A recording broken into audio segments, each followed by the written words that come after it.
Иисуса и помним, как нежно Он звал.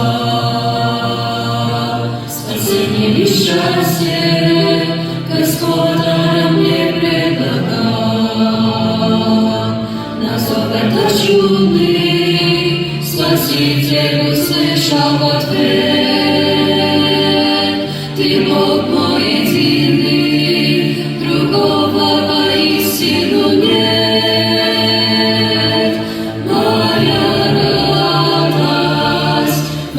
радость и ждем, мое счастье лишь в нем, только в нем. Моя сила лишь в нем,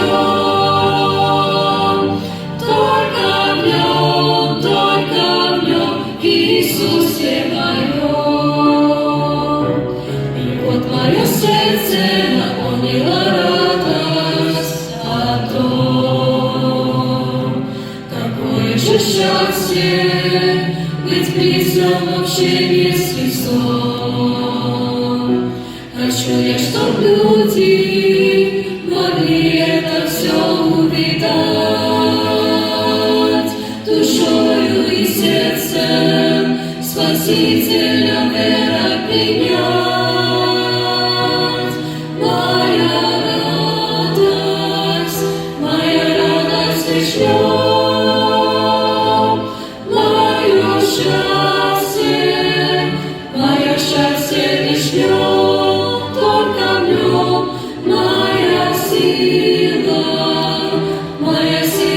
лишь в нем, только в нем, Иисусе моем.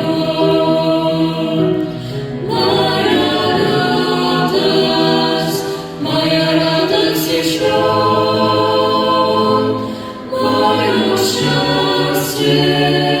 мое счастье лишь в нем, только в нем.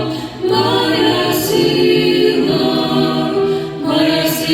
лишь в нем, только в нем, в Иисусе.